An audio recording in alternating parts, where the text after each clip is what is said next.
Hello。Hello， 各位朋友，大家好，欢迎来到2021年高雄电影节 XR 无限幻境国际论坛。我是策展人李怀瑾，也是今天的主持人。那线上好像已经有一些朋友了，非常高兴在这边见到大家。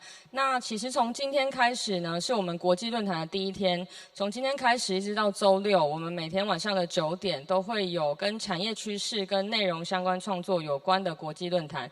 非常希望能够在线上见到大家。那我们这一场的讲座其实是直播的方式，所以在这边也提醒各位在线上的朋友，我们等一下讲者进行完分享之后，会有一个 Q&A 的时间，所以大家在 YouTube 频道或是我们 Threadcard 平台的朋友，等一下如果有问题的话，都可以进行提问。那高雄电影节其实现在还在持续进行中，这是我们最后一周，就是一直到10月31号。今年我们 XR 是第一次做全线上的内容的展演，等于是第一次让大家在家里就可以看到我们今年这很多部33部精彩的内容，所以也很推荐，还有一些朋友没有看到内容的朋友们，就是非常欢迎大家在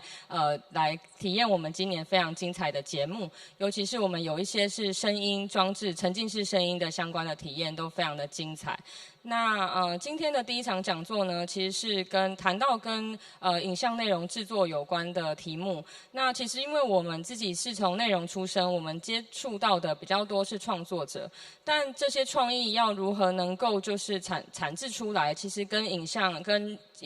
应该说跟制作的相关的技术也是息息相关的。那我们第一场讲座呢，非常荣幸的邀请到梦想动画创办人林佳琪来跟我们分享近几年的影像创作的趋势。那其实梦想动画是从动画出身，但是其实在台湾算是首屈一指的动画公司。那当然后面他们也延伸制作了动画特效，甚至在近年也投入到了沉浸式的领域，像是大规模的沉浸式的投影，或是甚至他们去年在高雄落地的一个梦境现实 MR 的场馆。所以我想在整个技术的一直创新的应用上，还有跟我们内容的合作，其实都有相当多的发展跟应用，一直持续的在进行。所以今天也非常的高兴能够邀请到佳琪来为我们做分享。那佳琪已经在线上了，对吗？Hello， 大家好，中中好。嗨，好，非常高兴可以见到你。那对，我们就话不多说，就直接邀请佳琪来进行今天的分享，谢谢。好，大家好，我是梦想动画的佳琪。那我们今天其实来跟大家分享一下，是关于一些未来内容跟影视产业的一些技术方面的部分那好。首先呢，大概快速的跟大家介绍一下梦想动画。其实我们是成立于2012年然后目前大概有180位左右的成员。那我们做很多不一样、各式各样的，只要是跟动画有关的东西、跟影像有关的东西，那就会是我们的工作的一些范畴那其实我们在过去有很多不同的作品嘛。那其实公司这几年呢，其实我个人的重心是比较放在研发上面。就是在做一些新的东西，还有一些未来的影像科技的东西。那借此呢，希望可以帮助整个在动画产业的制程，以及我们做各种内容的时候，可以更加速、更快速更有效率。好，那这边开始呢，就是先介绍一下跟今天主题比较有关的其实我们大概在2017年的时候就开始成立了一个互动的部门然后刚才从做各式各样的展览各式各样的专案都是做专案为主。那近几年呢，其实慢慢的开始去发展一些自己的产品那我们除了提供一般的这种 AR、VR 的帮客户制作之外其实我们也做很多 IP 形象以及做内容跟技术上的整合那因为本身我们还是比较多的研发工程师，所以我们都会做一些比较艰深有趣的技术。好，那今天跟各位分享的呢，就是等一下要等他一下下，对，他有时候会太快了，就好。今天跟各位分享的是梦境现实。首先呢，梦境现实是一个在高雄流行音乐中心小金鱼1号馆的一个剧院那这个剧院我们预期年底还有或是明年初会开幕。那其实它是全世界第一座 MR 的沉浸式剧院那为什么说是这个沉浸式剧院是第一座呢？因为其实在过去其实沉浸式的这个 MR 的内容它并没有被大量的被商业化，它都是处于 B2B 的阶段。所以呢，我们这次想说，那我觉得这个东西带上去之后，觉得超级有趣，我应该想办法让这个很多的观众to C 的方式都可以看到这样的内容。那这也是我们的一个构想其实这个构想想说，那我们来把它实现好，那其实梦境现实呢，它就是一个沉浸式的投影技术加上混合实境混合实境去结合成的一个新的一个创作的形式。那这是它一个介绍的影片。大家看到我们所戴的这个是一个 MR 的眼镜，就是它是可以看透出来的，并且你有手势辨识等等。那你在这个里面呢，其实除了背景的投影之外，你还可以在具有手势辨识或是这种整个空间，你可以去看这样的一些互动式的内容。这内容不仅仅只是一般的动画内容，包含我们透过 4D scan 去扫描出来的内容，还有一些文化艺术表演的类的东西，其实都可以在这里面去呈现。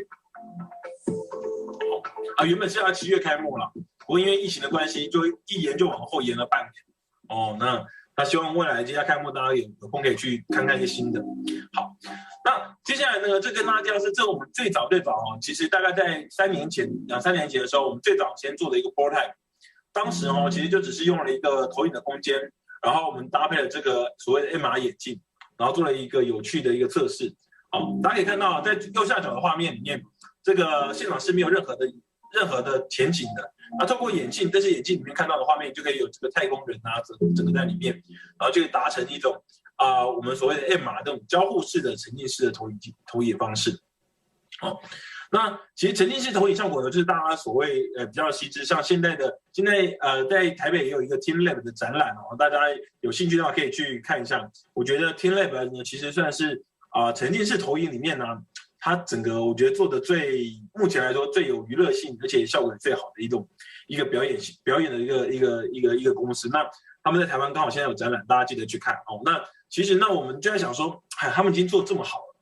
我们到底要怎么样去做一些新的东西哦？你知道，其实当一个团队已经做得很好的成绩首领的时候，你后面怎么做都会像他。所以当时我们在想说，那好，那我开始要做一些新的挑战跟尝试。我们做了一些规格化，做了一些新的一些format，还有一些新的表演形式，然后加上 MR 眼镜，哦，就是用扩增实境的影像来补足这个一些特色的部分。好。那其实我们最主要一开始这个梦境现实啊，我们就希望做在这个流行音乐中心作为据点。那其实我们希望可以跟这个流行音乐以及各式各样的表演、艺文表演去做一个结合，所以我们选定的位置在高雄的流行音乐中心的小金鱼1号馆。哦，那其实它的地点就在这里哦，大家搜寻梦境现实应该都可以找到。那未来这个包含流行音乐中心接下来要开幕之后呢，它就可以整个廊带就可以过来，然后大家可以一起，希望大家有机会可以一起来参观哦。那我们就是属于这个光荣码头站的第1号1号出口的第一个出口，这个第1栋就是梦境现实。好，那这边回归到了一些比较风美的部分，就是比较技术部分，它场域内容其实我们要做的东西就是它是一个乘1:1的一个正方形的一个场域哦。那它的画面的长宽是2:1哦。那其实在这场域里面呢，我们希望做一个场域就可以有很多种内容在里面播映，并且同一个内容，其实我们在台北有个剧院，在高雄有个剧院，我就可以在不同的剧院里面去应用。也就是说，其实梦境现实最主要的目标是可以打造一个剧院我们就像电影院一样，就是很多沉浸式内容每次都是只是个展，然后在某个地方展出一下子就结束了，我们就这样觉得这样子有点可惜，所以就在想说，那有没有方法，就沉浸式的内容，我可以透过同样的一个封面，我就像电影院一样，我在台北有电影院，在高雄有电影院，在台中也有电影院，然后在到处都可以看得到。所以我们就是做了一个这样规格的定义，然后最终呢，这样的规格还可以做到线上的策展，也就是说，我可以直接在线上做线上展览。尤其这几年应该说今年从去年开始到今年非常流行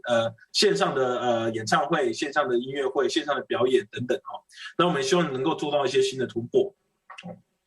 好，那为了要做到这件事情，其实我们就要做很多的格式规格，然后去做一些不同的内容。好，那其实这个场域里面呢，我们很强调的是，它其实你看剧院内容，又或者是你今天是看展览又或者是你是一个互动空间的形式，就是它都可以在这个剧院里面去使用那这是我觉得未来在线上大家都很多东西内容可以看，像有 Netflix 有 Disney Plus， 其实我们要看很多的影像内容，在线上都可以看，大家在家里电视机都可以看得到。那我们在想说，那其实在未来，到底线下的展览或者是电影院，它有没有什么一些新的变化的可能？所以呢，这也是其中一个我们觉得它有一个体验经济。那当然也是去看了 TeamLab 之后，我非常非常被深深的去打击到了，我就觉得这些内容其实是可以被具有我会很愿意掏钱去看这些展演内容。它并不像过去可能我对美术馆所有的那些想象比较静态的它也不会那么复杂的像游戏一样那么复杂，它可以很放轻松去看一些新的展览形式。那其实这里面呢有一个我们很强调的，其实是我们希望做一个新的展演平台，那让这些很多台湾的艺术家、台湾的动画师、台湾的一些各工作室，大家可以自己做自己的展览内容，然后在这个线上，在这个平台上播放，然后经过售票呢，大家就可以做一些回收跟分润。那这是我们最主要想要做到的事情。那可以用这种方式呢，像目前很多展览其实多半需要靠一些政府的资源。那我们希望有没有方式可以让它变得更商业化？就是我们今天看这种 VR 或 MR 内容都完全是可以靠着整个商业运作回归一个市场化。那我也希望这件事情可以慢慢成真好，那这个是我们大概一个场地的空间。那首先呢，就是像我们其实有做了几个不同内容，那就如图所示其实你戴着这个眼镜你手伸出来，然后就会有一些互动，然后你可以跟里面的动物园里面的动物去有一些互动那所以就是在现场，大家戴眼镜就可以看到一些不同的东西很有趣，而且你可以看到别人在看什么，你也可以看到别人在玩什么然后那其实这里面我们目前有做了6个内容，然后目前上映的有3个那分别是刚刚前面第一个是动物园的生命的动物园，还有这个是桃福这是三视，台湾有一间非常厉害的互动公司叫三视，他们所做的，它是透过 AI 去运算将很多门神的一些影像去统合起来做的一个新的内容这个非常厉害。好，那再来就是帝江化身丽江化身呢，其实也是跟台湾的这个剧团去异想台湾剧团去合作，然后经由他们这个表演啊、歌舞啊，我们去把它做成一个动画形态的那大家可以看这眼镜，就可以看到这些里面有很多可爱的这些互动的角色啊，跟你会有互动，然后以及你可以透过不同地方看到这个完全是立体一个很精彩的一个剧一个秀，希望这种方式让大家可以有更有趣的一些互动形态。好，那当然还有包含像小事制作啊，我们做了一个舞蹈科技去把它去做一些花海，还有像茄子蛋的一个 MV 的场景重现，还有一些像一心剧团的这个庙口记忆这个剧其实在里面用歌仔戏演员去演，然后我们希望把它捕捉下来。那除此之外呢，其实像在过去，其实像包含我们这个场域还有时候会有一些不同的活动，那包含像这是一个线上的音乐会Soundcore 的音乐会，那就是请到阿令来这个拍线上的音乐会，然后还有就是过去我们有一些不同的交流会，这样，好，那在这个场域呢，关于梦境现实部分，我大概就快速的介绍到这边。那其实这里面也是一个比较我们已经开发完了啦，就是一个很简单的一个立体荧幕的一个示意。其实它就是我们针对这些，我们希望让大家知道，觉得说，在这里面所有东西都是立体，所以我们去侦测了人的位置。然后去做了一些不同的变化那未来还有各式各样这样的互动应用，我们都会应用在这个场域之中。那你在去年呢也得到了在今年也得到了这个Muse 的一个金奖好，那目前也在参加那个奥地利的电子艺术节。那其实在这个梦境现实里面呢，除了虚拟演唱会啊，包含数位多媒体啊，或是一些科普主题的互动这些都是我们的领域目标。那今天跟大家分享这些呢，也是希望大家未来无论你们有什么好的内容，你们有兴趣有希望都可以直接来这个梦境现实的剧院上映。那我们会协助大家把它完成这样的丰美规格，然后直接在我们的剧院上映，然后让所有参观的这个消费者观众他们就可以去买票进来看这样的内容好，那这些都是一些概念图这边都是一些概念图，就是因为透过这种方式虚实的整合基本上它不会让人家有太大的压力就是你可以很放松在里面去看各式各样的表演然后还有一些新的数位媒体的创作等等好，那这边呢跟大家介绍一个我们刚好在这个月底会在这个会上映的作品，它是台湾闹台湾闹有一个我们线上的音乐会那其实呢我们也就是用了很多扫描的技术然后让大家看到一个立体的线上音乐会那它的这个是直接在线上可以看的那请大家可以去关注在台湾闹的台湾人的音乐会然后它每日是有不同的时段，然后你都可以无论你是用平板、手机、笔电，你不需要下载也不需要安装，都可以直接登录去观看这个线上音乐会。那这也是我们试图去做一些不一样的把这个音乐会线上音乐做一个不一样的诠释希望大家可以喜欢这样的内容。OK， 好，那回归工商时间结束了，那就回归到就是关于其实我们在做这个影像技术我们还做了很多不一样的事情那首先呢我们有4个分项，我就一个为大家介绍。好，这个就是最近比较红的叫 LED 虚拟摄影棚、虚拟制片技术。好，它其实运作原理很简单它其实就是将我们这个摄影机去做一个追踪，然后摄影机追踪的所在虚拟世界里面所拍到的画面呢，去把它投影在这 LED 墙上。那大家可以左边可以看到其实这个是有分左下角是一个平的它没有透视上的变化，左上角是有透视上变化，所以当你会有透视上变化的时候，你就觉得这个空间是立体的。那由此可证，你可以看到这边这摄影机在移动的时候，其实整个 LED 投影出来的虚拟场景本身的透视也跟着变化，所以在摄影机里面拍出来的画面，你就觉得它是立体的一个空间存在。那这样的应用呢，不仅仅只是在拍摄电影戏剧，其实很多线上音乐会演唱会都用这样的方式去做拍摄。这样拍摄有什么不一样呢？传统的这个具备的绿幕拍摄，其实我们在设定场景灯光很多执行费用是很高的。那其实这些光影的变化其实都很需要后置的合成。然后而且大家在这个绿色的环境里面要去想象说，到底我们在做这些事情要怎么做？大家其实会没有办法去有一个共同的一个目标去前进。那其实这个虚拟实景这种摄影方式呢，其实就是它直接把这个画面投影在这个背后的LED上面，然后这些光影效果就可以非常自然去呈现。然后尤其是这个演员啊，包含现场工作人员，全部都知道说我们到底现在在看什么、做什么。好，那这个是我们在汐止的一个 LED 的摄影棚，它其实在今年这周的28、29号有一个分享会了。那我们之后还会陆续再办一些分享会跟一些活动，那其实大家有兴趣的话也可以再来参观。那其实它比较像是一个影视产业的拍摄基地，它里面也是用到大量 XR 的技术，也就是说我会将这个摄影机所拍摄到的画面的内容投影就直接投影在背后，然后就可以达到一个有透视的一个效果。它其实很适合用在无论是戏剧啊、广告拍摄或线上发表会等等那主要就是解决这个过去绿幕的情境。好，那这边就是一些大概的这是我们最早在前年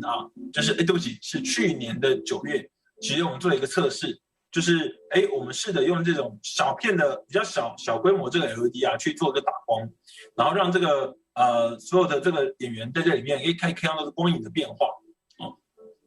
那用这种方式呢，其实在拍摄现场，其实拍这个车的戏的内容等等，它其实就可以直接拍到什么？直接拍到这些光影的自然变化，还有很多就是直接现场演员的这些脸上光影变化。过去其实我们要做这样的事情，我们要花很多的时间去在棚内做车拍。那像现在都是直接可以在这个拍摄现场，直接摄影机拍出来的画面，就是一个完成的一个内容。那包含大家各位看到现在后面这个是大稻埕这个大稻埕都是用 CG 就是电脑动画的3D 去做出来的这个场景，然后就让这车子在这里面去开去移动。然后包含像是一些车拍的景等等，这些都是这个 LED 摄影棚它的应用的情境跟范围。那像这颗镜头，你看过去要做到这些自然的这种光影流动其实它在这个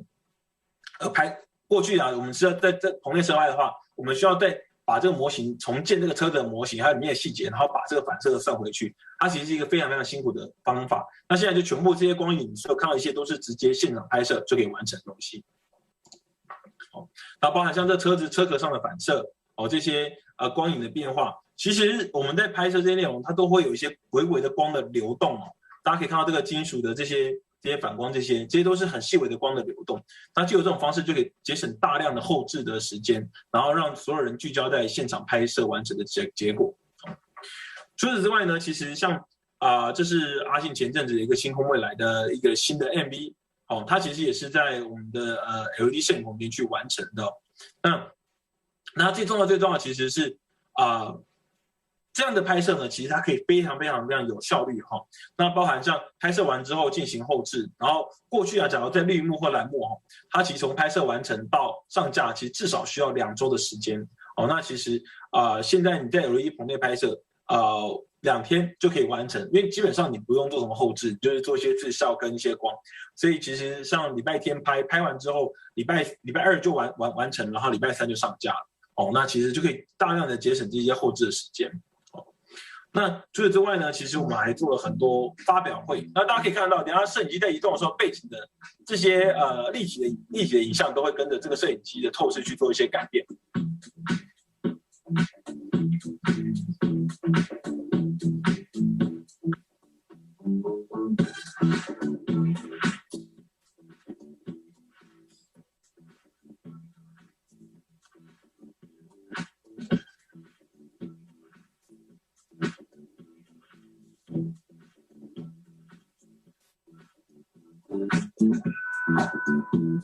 像这样的拍摄，LED 棚的拍摄有一个特别的好处，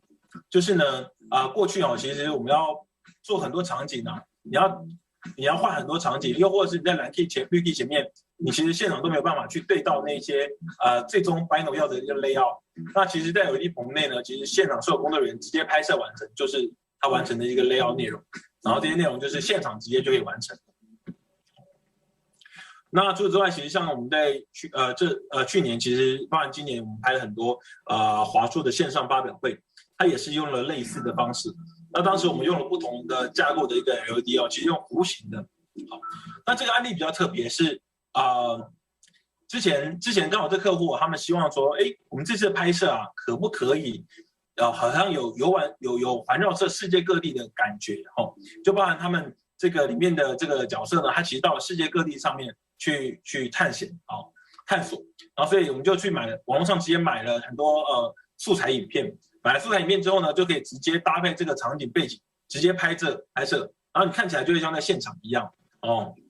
有没有这些画面完全就像现场一样？那包含像这个可能这种走路的镜头呢，我们就会去搭配一些跑步机啊等等，就可以在 LED 棚内呢去完成像这样的一些拍摄的技巧。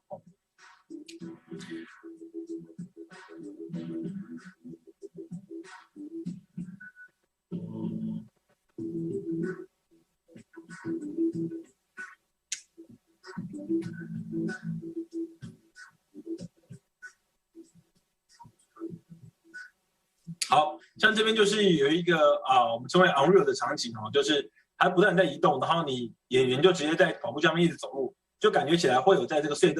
个空间里面移动的感觉。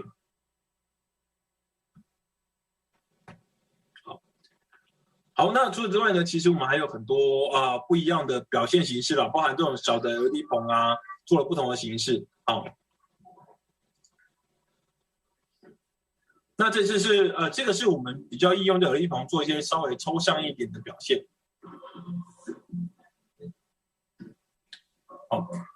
像前面都是拍摄具象的东西，那这次呢其实是希望透过这个 LED， 我们做了一个盖子，我们做了一个把整个人包覆起来，然后希望这种方式呢，在这个演员身上去打光去做一些这种效果，然后这些效果都是在现场可以及时完成，而且这也是跟参视去做配合。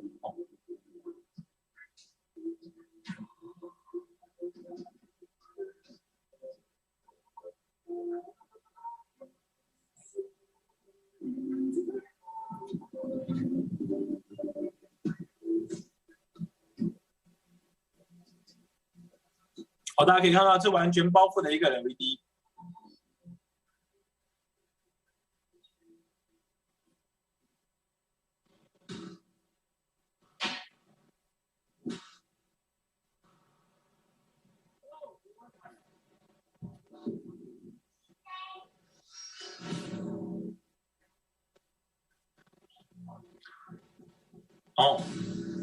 然后用这种方式就可以做到一些不一样的一些拍摄的情境。好，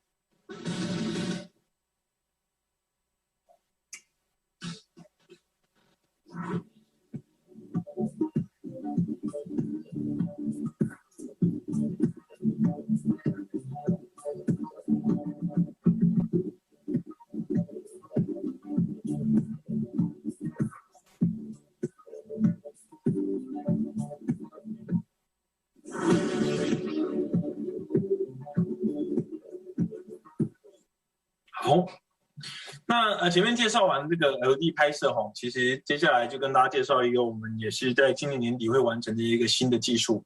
跟新的产品。它其实是一个新的，我们也在做一个实验啦，叫做多视角的环形直播系统。它其实它的概念想法很简单，就是我们过去看到很多 bullet time， 就是所谓的子弹时间。什么是子弹时间呢？就是像骇客任务里面有一段那个主角就是直接躺下来，然后所有子弹在旁边飞，然后镜头快速的环绕，其实它就是子弹时间。它的做法其实就是我在这个架了一圈的这个摄影机，然后呢拍摄一个主体，然后用这种方式让你看到这个静止时间，然后摄影机在那边转。那当初会有这个概念跟想法，其实最主要一开始其实是在于说，有一天就在想说，到底5G透过这个5G，我们可以获得什么样的内容？以前3G 的时候是看这个照片、多媒体讯息，4G 就可以看影片，也可以直播，甚至我也可以看视讯互动。那5G 到底要有什么不一样，才会有一些新的一些体验在里面？那我就想说，那5G 是不是我们可以拿来作为一些更多的延伸的影像？好，那这就是我们其实也是最早在做一个技术验证这也是大概1年前的时候，我们做一些技术验证的画面。当时其实蛮特别的，就是我们直接是透过5G 的讯号直接做直播。那就是大家可以看到，就是我在观看这个影片内容的当下，包含这个直播内容当下，我其实是可以去自由的切换我的视角我要往哪个角度看都可以然后甚至我可以去看那边按暂停之后，我其实看静止画面去看内容这是我们最早的一个 prototype 那我们就想说，那我们开始要把这件事情变成真实化。它其实有几个阶段，第一个阶段其实是我透过这个相机的照片序列去完成，去这个做一个静态效果，这是我们最早的子弹时间。好，到第二阶段呢，它其实可以有些人把它放在手机里面变成一个 APP 的内容，然后你可以用这个方式去看一些不同内容、一些表演。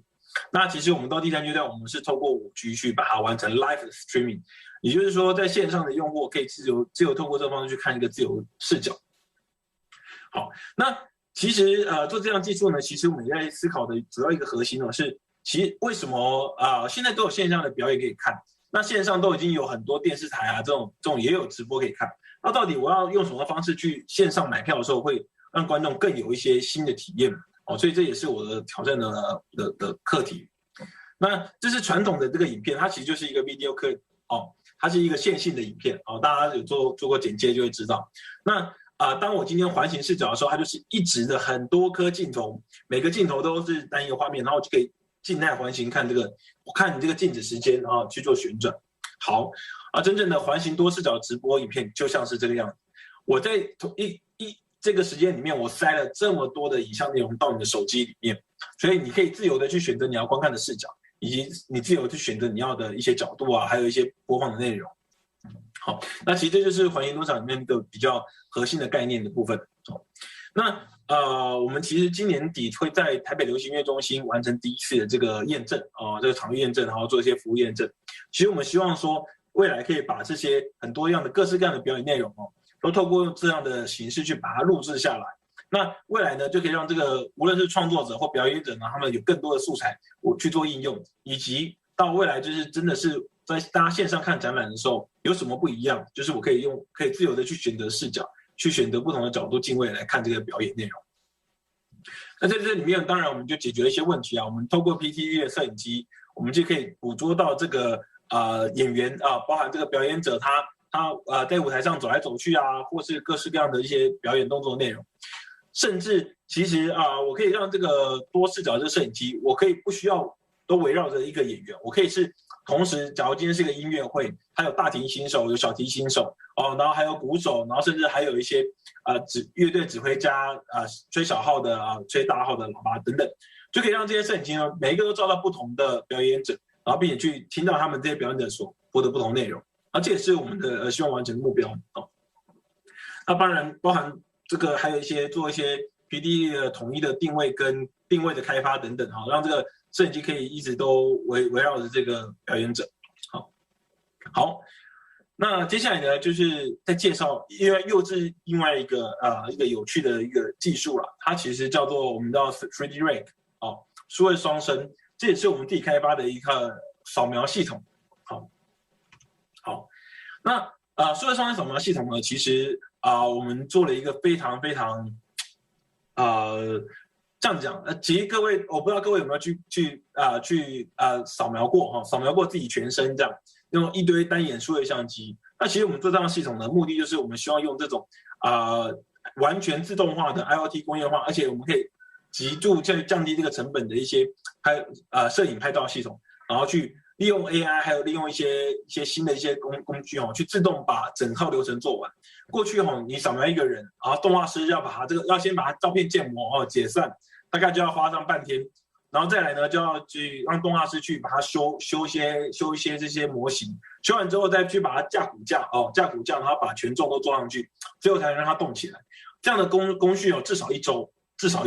就是你要做一个这样可以动的人。那其实我们就是全部用电脑，就是 AI 的方式，还有就自动化的方式，全部做到让你在拍照之后5分钟以内就可以去扫描出你的全身。它其实就是你就像一个这样的 rig， 你进去扫描之后5分钟，你就会有一个自己的模型。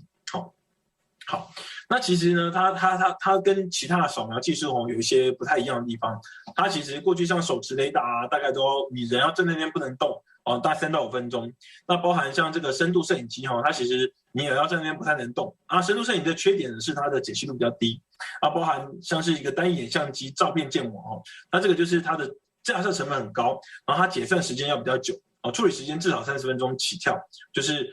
你要把它完成到高细致化，甚至是1个小时那所以我们接下来就是做这种3D Rig 是全自动化作业啦，就是我们这是它完全自动，你进去你就会自动扫描，现在也不用工作人员就可以扫描出你的模型。那扫描完之后，你就可以直接套上动作，就可以动起来。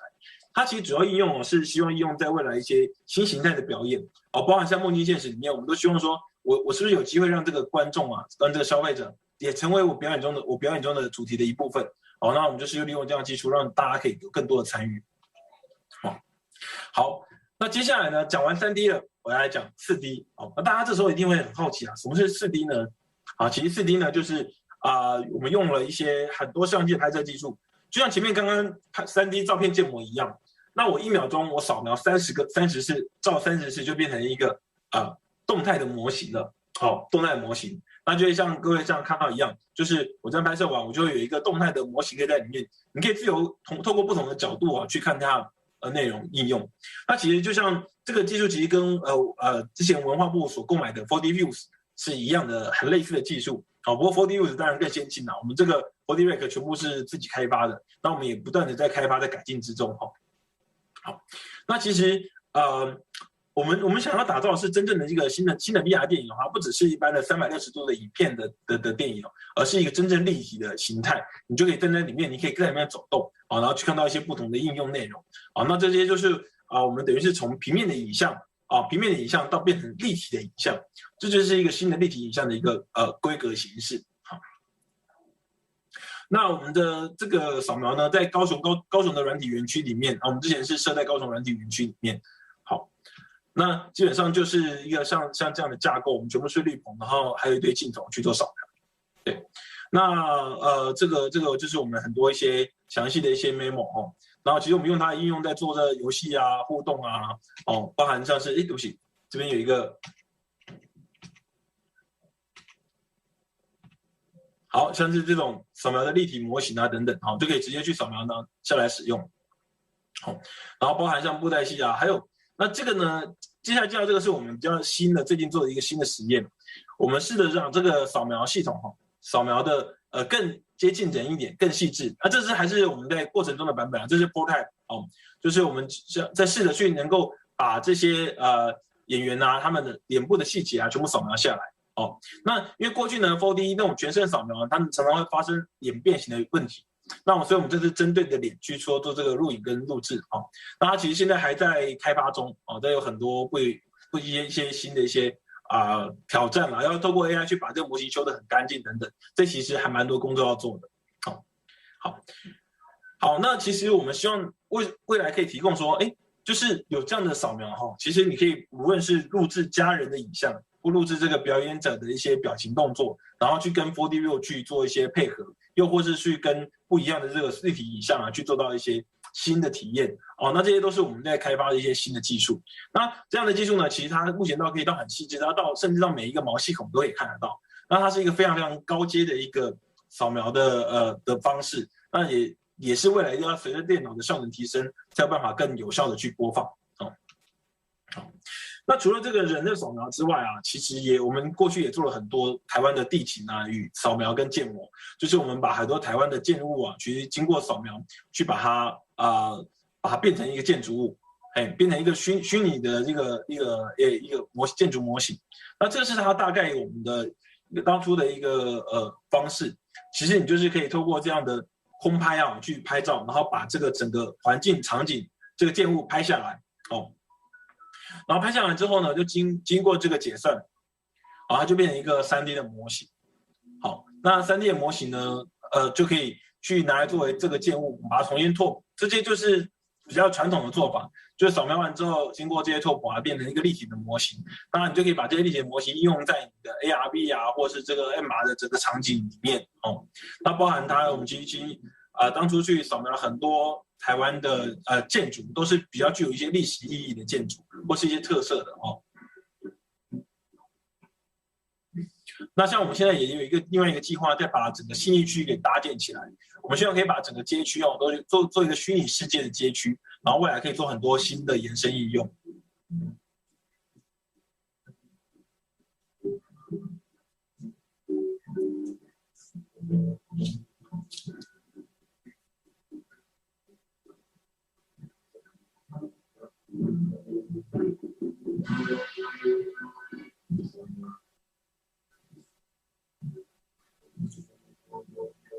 好，那我这边接下来就就跳过了哈，因为实在太多建筑了，一个个扫看不完。那其实像除了用扫描的技术以外啊，其实也可以透过这个是我们直接自己去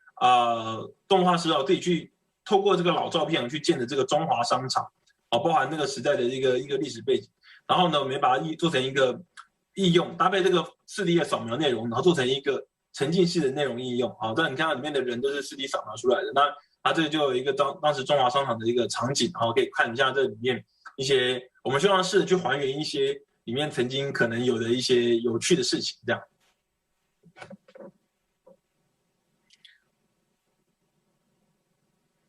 好，那其实呢，就梦想而言，其实我们一直在开发新的一些形象技术了，包含我们现在也有很多用 AI 去做动画的方式，然后还有一些各式各样的一些表演的。想要把这个表演去扫描跟录制下来的一个新的一个计划，这样。那其实主要就是我们可以希望借由这种方式呢，可以带入更多把这个影像科技慢慢去往前做更多的提升，然后让观众去看到更多不一样的东西。好，那今天这部分呢，就是我今天的一个分享。那当然在过程中大家一定对于我们很多新的技术不同的疑问，那大家都可以非常欢迎大家来可以提出，然后我这边可以跟大家做一些回复，这样，谢谢。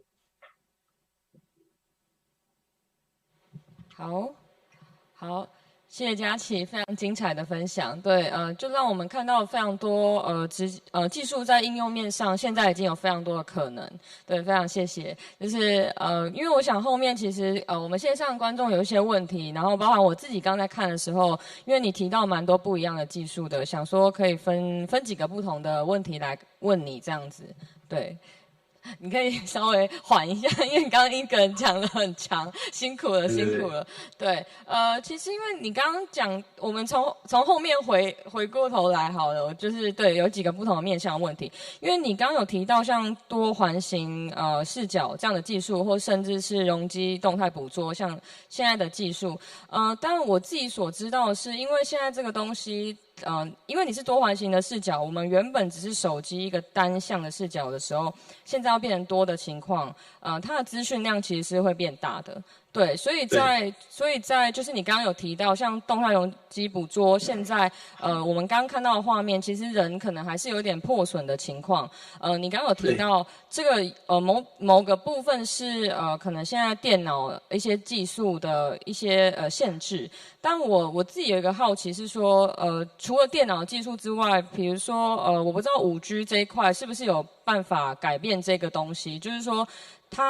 我觉得对创作者来说，他们会很好奇的是，比较越接近真实，或是不会有延迟这样的东西，它什么时候会比较有机会落地？对。好，其实针对这个4D，其实4D 就是我们最早做的这个容积捕捉嘛。当时你其实可以看到，我们每一颗镜头它其实扫描到的这个人的动作，就一小部分，有没有？就只有一小块的这个画面拿去。也就是说，像这个相机本身是500万画素，所以它基本上它只涵盖了大概不到100万画素的部分在人的身上那其实，所以它透过这样解算出来的人的表演他在表情上面或脸的上面，其实就跟大家过去看到那个 4D 一样，会有些变形那这件事情呢，因为它要有一个足够的表演空间，然后又要这样高解析度，所以这件事情在目前当下其实是没有办法解决的那所以我们那时候就为什么会往下去做一个人脸拍摄的其实就是想说，那好，我今天不要把这个空间涵盖到这么大，我今天单纯就是涵盖一个比较小的空间，我就只做一个我的一个人脸上半身的一个扫描，然后就这种扫描，我希望就可以这也是还没有优化过的一个 data。那但是之后的扫描这个人因为它是真实存在的，然后包含它的追求的存在，所以你就觉得它就是一个真实的一个画面。好，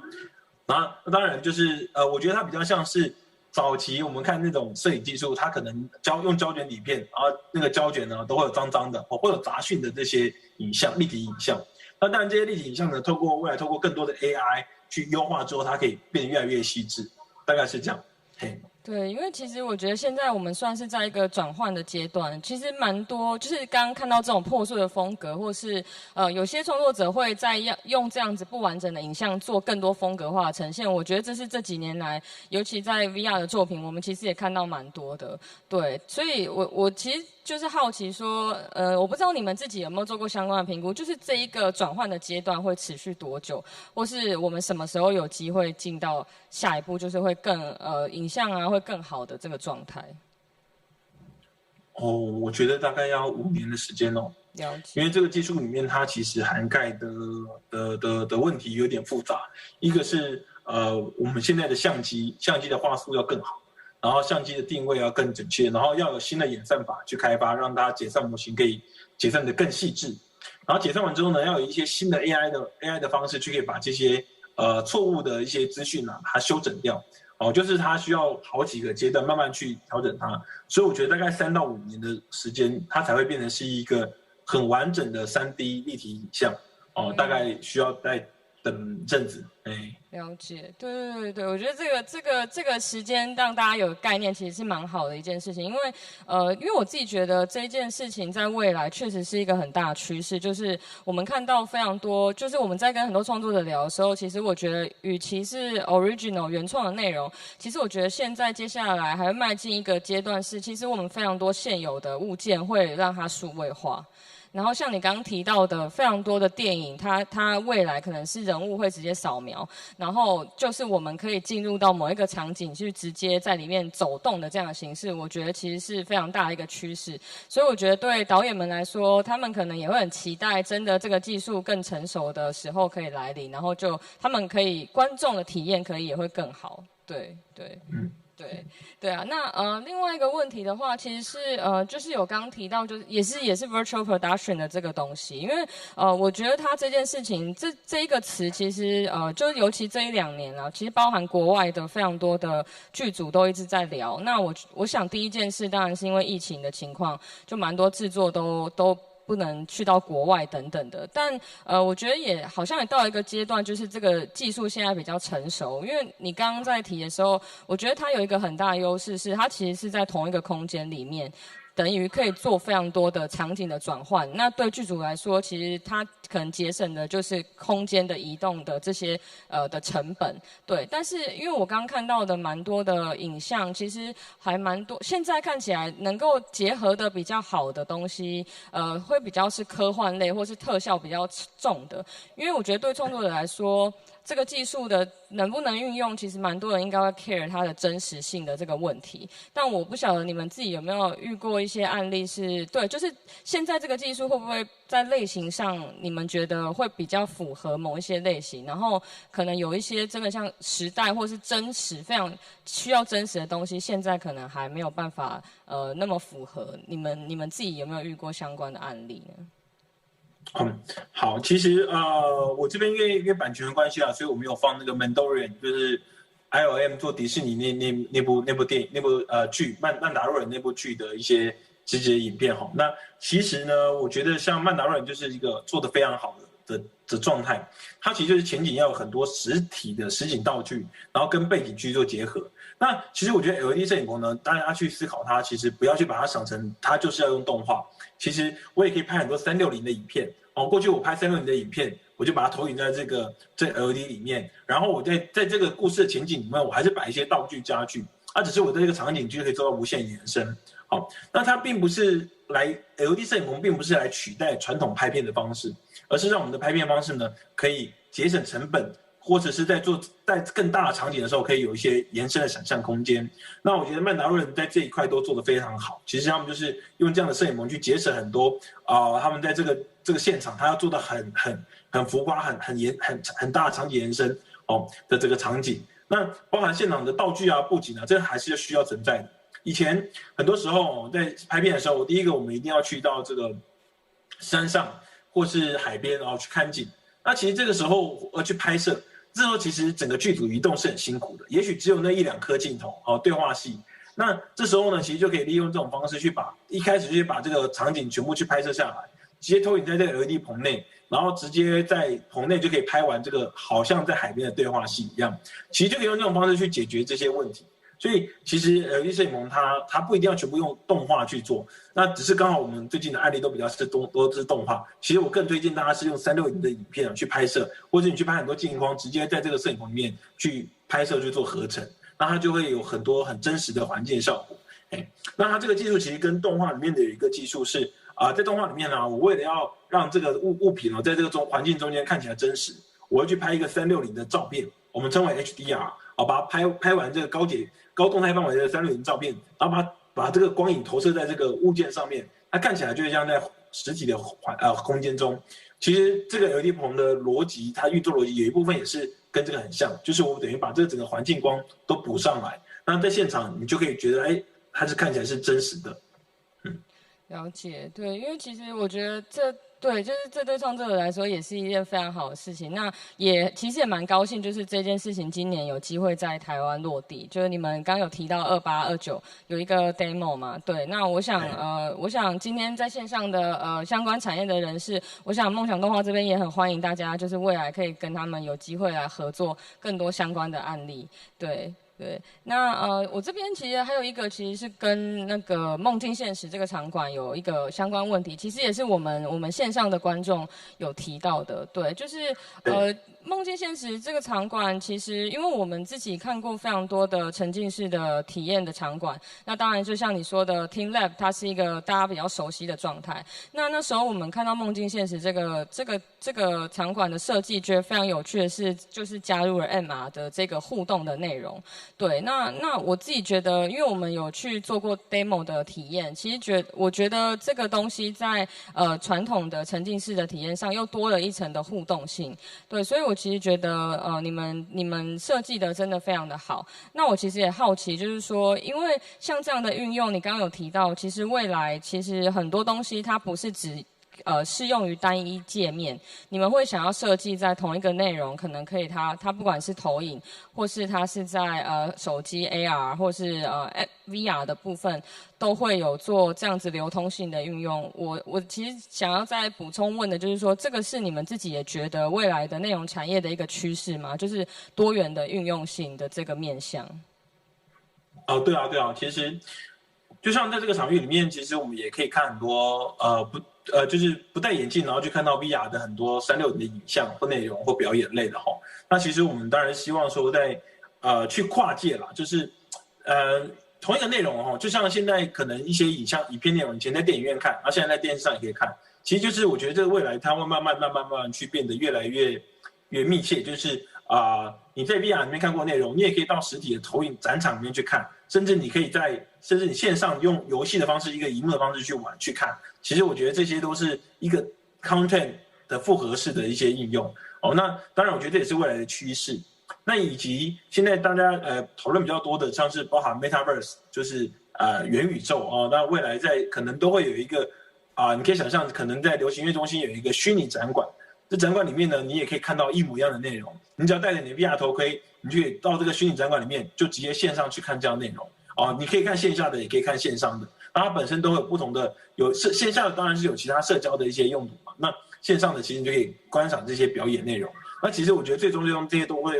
会是一个混合在一起的。那就包含像其实大家看这个梦境现实也是一个背景投影，其实跟我们在做的 LED 摄影棚也是整个环形、整个场景去用 LED 去呈现。其实它最终它的原理都非常像。其实我们只是把这样的媒材运用在不同的形态去做一些表现，然后做到让观众看或是让这个商业运用之类的。对。对，因为你刚刚有提到商业运用这一块，就是确实，因为我们自己在做 VR 的内容，我们当然觉得它今天如果要能够产业化的话，其实这个商业的机制其实是非常重要的。对，因为现在其实我们反而就是内容蛮多的，但是线下的场馆或是相关的沉浸式的场域可能还没有那么多。对，所以你刚刚其实有提到说，其实你们蛮欢迎就是大家来跟你们合作，可不可以再帮我延伸说明一下，就是说如果大家有内容的话，可以怎么样去跟你们合作呢？对。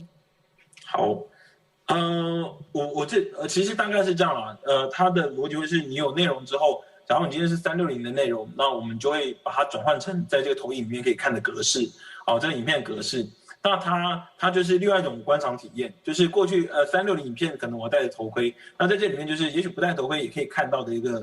一个形态。那它不一定适用于所有内容，因为有些内容必须要在戴360 VR 头盔里面才可以去体会到那个沉浸感哦。那只是这种投影的方式会有一些不同的呈现。哦，那以及未来大家有一些作品，或是针对这个场馆的格式啊，你们想要做一些新的创作，在里面播出的时候，其实我们都希望说，大家就可以来这里面去播映。播映的时候，其实我们的票券啊，一张票是200块，那其实我们就会走一个对分的状态，就是创作者100，然后场馆方100，就跟现在电影院很像。其实我是想要把这样的格式，慢慢去做到跟电影院的形态一样。也就是说，未来我们出门不只有选择看电影。当我们想要看一些东西的时候，我们也可以选择去看这样沉浸式的内容。然后，那当然这里面内容就越来越多，尤其现在因为内容还不是到那么竞争的情况下，其实大家就可以做很多内容，就可以直接来这个场馆去上映。然后包含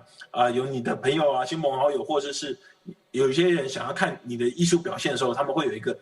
实体的地方可以看到你的展览的内容。那其实这就是我们希望可以达成的一个新的一个效果。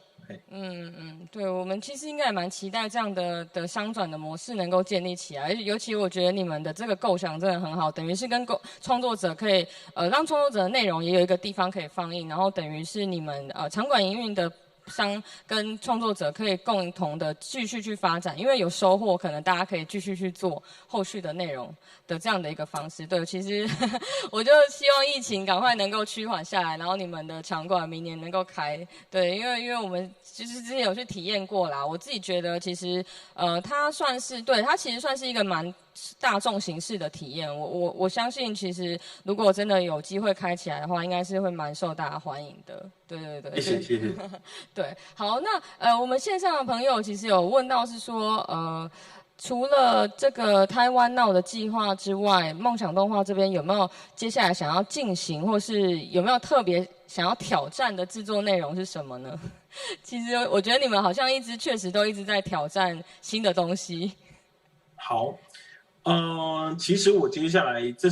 其实我目前的重心啊，除了在我们的 LED 摄影棚之外，其实另外一块其实是放在这个环形直播。那环形直播其实后面其实我有很多很重要的事情。好，那我大概可以跟大家来分享一下。大家看过了里面就知道我们有很多不一样的扫描技术。其实我们现在在思考的是，假如我能够在这个场馆里面把环形的直播系统建立起来，其实随着时代在进步一点点只要再花1-2年的时间，我们就可以开发出一些新的解散的方式，去把每一场表演在这个流行音乐中心里面的表演都把它录制下来，并且扫描变成一个虚拟的影像大家就让大家看到一个立体的内容。那这些立体的内容呢，我们就可以放到线上包含像未来的虚拟展馆，各式各样的虚拟展馆，其实都是可以把这些内容放上去的。那但是这是一个目前科技还没有办法达到的事情，但是它未来一定会成真。就是随着我们包含我们自己的这个实验论证，然后一些演算法的开发，那这就回归到了，就是其实大家都知道，大家最近在讲的很热，就是Metaverse 虚拟展馆这些东西。在虚拟世界里面，其实除了它主要有3个核心的元素一个是平台就是 Facebook 做的平台，那以及还有一个是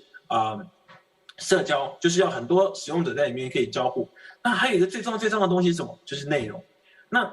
你知道，因为我们是动画公司，其实过去你要我们用动画去做什么内容放在里面我都觉得好贵好花钱而且找不到回收机制。所以我渐渐的我们就转为说，那我是不是可以透过扫描的方式，以及 AI 去帮忙去做一些加工的方式，直接把这个内容把它保存下来，然后做成一个数位的虚拟的做成一份所以我们一直在做的事情，其实就是把现实的内容转为虚拟的其实这是我最近一直在做的事情。从你的人全身，你的人的模型我可以做很多新的应用，然后包含你的动态表演我可以做一些应用，然后包含到你的一些讲话表情等等，甚至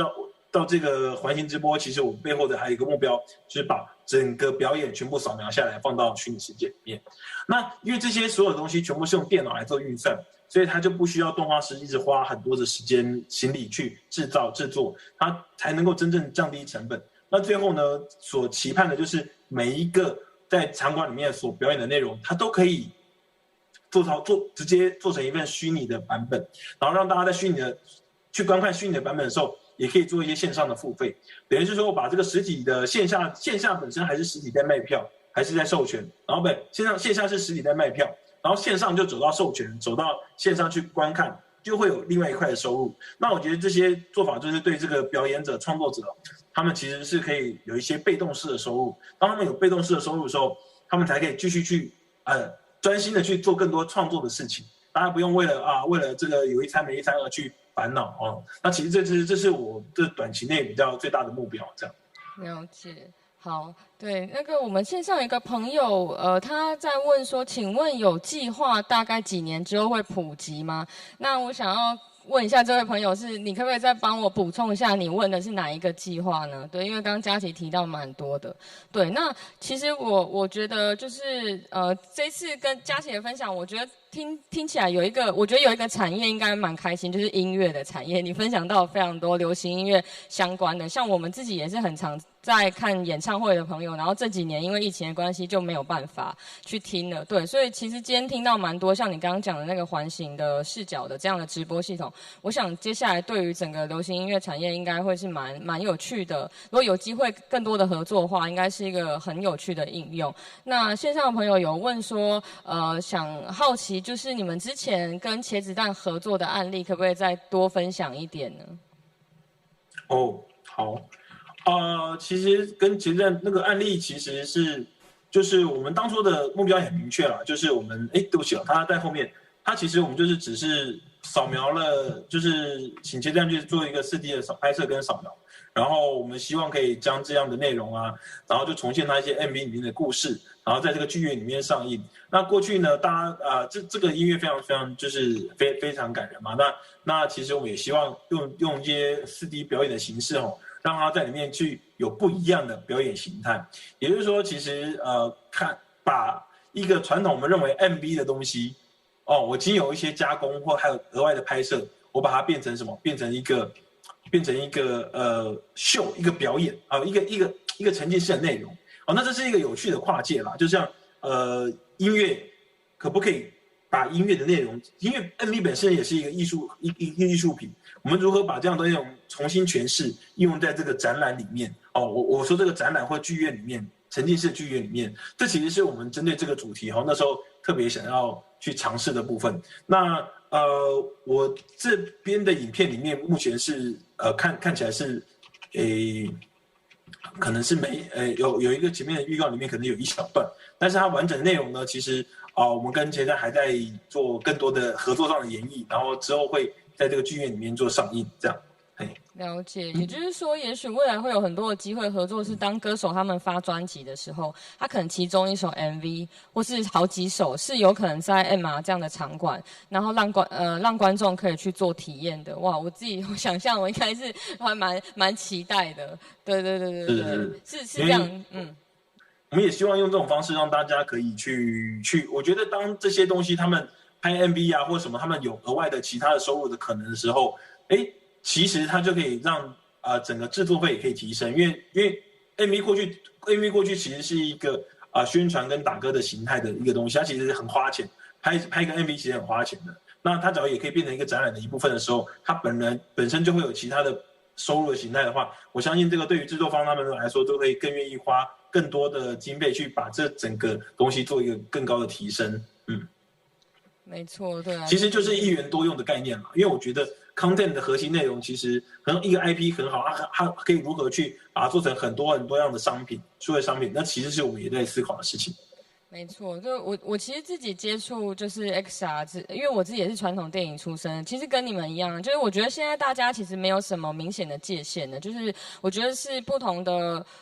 说故事的人用不同的形式，他找到适合的方式去讲这个故事，或者说一个故事也可以在好多不同的内容去做呈现，所以其实我觉得对现在来说，对创作者来说是一个很好的时代，那我觉得同时对观众来说也是一个很好的时代，因为大家接触这样娱乐体验，或是甚至艺术的形式都更加多元了。其实我自己是蛮乐见这整个的发展，其实是我觉得是会非常有趣，跟大家的生活会多了蛮多的变化跟乐趣的。对，那因为时间的关系，我们最后其实线上朋友是有问一个问题，是说你们刚刚提到那个梦境现实的合作，你们是有机会开放合作的甄选的吗？还是说是直接可以去联系你们洽谈呢？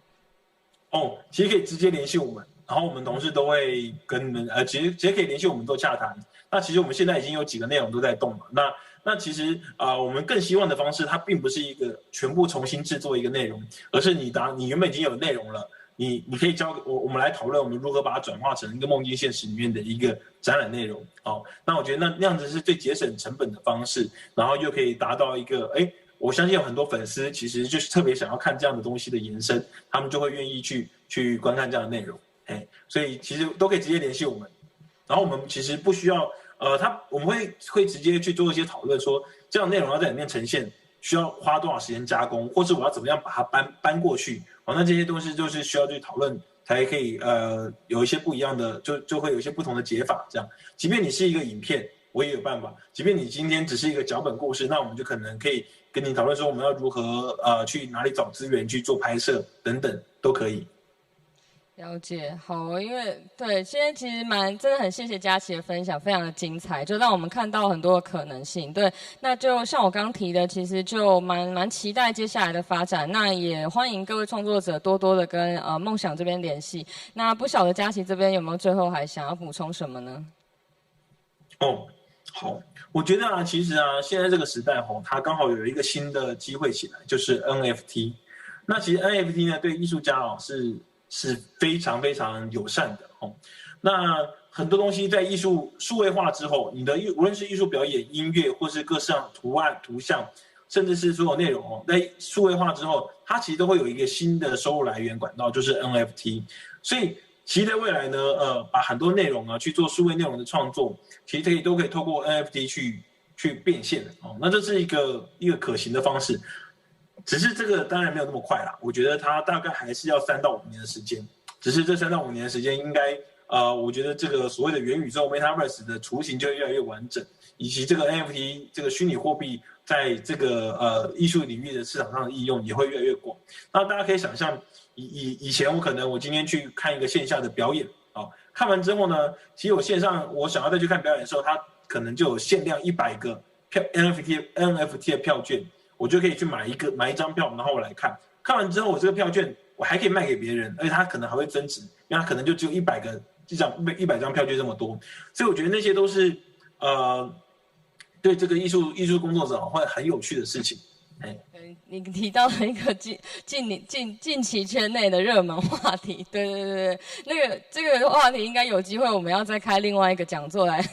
特别的去讲，对，那对就是我觉得其实虽然刚刚你有提到又是其实也是3到5年之间，但我自己一直会觉得，其实我们就站在一个交接期的蛮前端的，那我觉得其实现在投入的创作者，我觉得都可以算是先驱者。那我觉得现在当然有很多实验或是挫折等等，都是这个阶段的必经的过程。但我觉得我们自己在看像 VR 很多内容的创作，其实我们在看的是未来，就是说如果今天这个东西 VR 的需求或是 XR 的需求内容更成熟的时候，我觉得到那个时候大家在说故事的能力或是相关的运用技术都会更加的成熟。我觉得其实现阶段就是在一个培育，跟我们就有点像我们在播种子的阶段啊。那我其实也非常非常就是开心，就是我们台湾有像梦想这么优秀的公司，也一直在耕耘这些技术。对，那就非常希望创作者们有机会跟你们多多合作。然后